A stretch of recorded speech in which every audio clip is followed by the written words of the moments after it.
Aida Begic is a Bosnian director who's best known for her films about children who've been victims of war. And her latest movie is no different. It's about Syrian refugees living in the Turkish city of Şanlıurfa.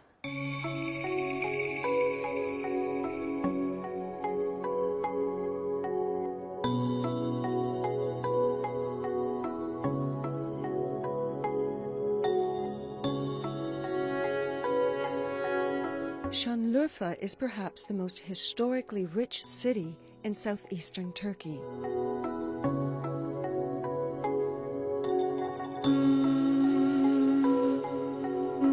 According to both the Bible and Quran, it's the birthplace of the prophet Abraham.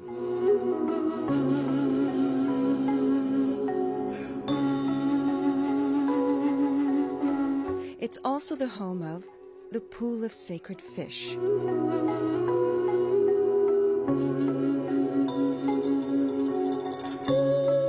Legend has it that King Nimrod had Abraham hurled by catapult from the city citadel into a bonfire.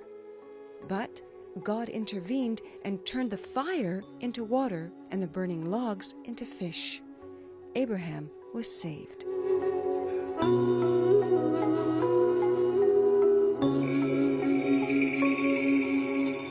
It's a story of triumph, even when all hope is gone. A similar narrative is unfolding in the same place with Syrian refugee children, but this time there's a camera team to record it all for a film called Orphan. Directed by Bosnian Aida Begic, it follows the life of a boy named عيسى who loses his mother during the Syrian war but finds a new home in Şanlıurfa. So this film is basically about friendship, about hope, about love, and beauty. I mean, even though it's talking about Syrian orphans of war, living as refugees, I think this is mainly a movie about hope and beauty.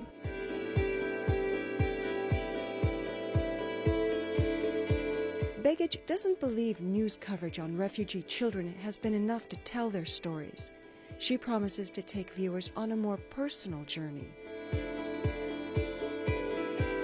These kids are so beautiful that when you come, for example, to the camp, they don't ask anything from you. They offer you something. You know, these kind of very intimate, very, like details about their everyday life, in the best sense of that word, I think that art can give. Because we talk about particular destinies. We don't talk about general truths as artists. News and journalists should talk about some general things. As artists, we are trying to talk about and share intimate stories, the truth about very specific people. Although the story is fiction, it reflects the children's lives. The main reason is because most of the cast is Syrian refugees. None of them had ever acted before, but for Begic, that was a plus. I really like to work with kids, and I have a lot of experience. I always work long before we start shooting the movie, so I know that they are good actors. We know each other, you know. I had one scene with the 70 kids that I worked with before, and this scene really went fluently because those are my kids, you know, my actors, and they are really great. So kids, when they are talented and when they are motivated to act in the movie, they are the best collaborators you can have. For Aida Begic, playing the lead character is a dream come true, but he also wants more from the film.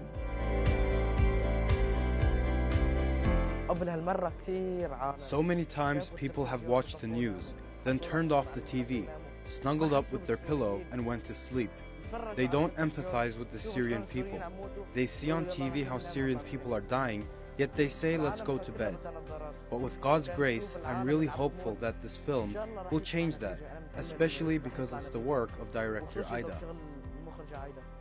Begic grew up during the Bosnian War. She was the same age then as most of these children are now. By making this film, she's telling their story while also telling hers.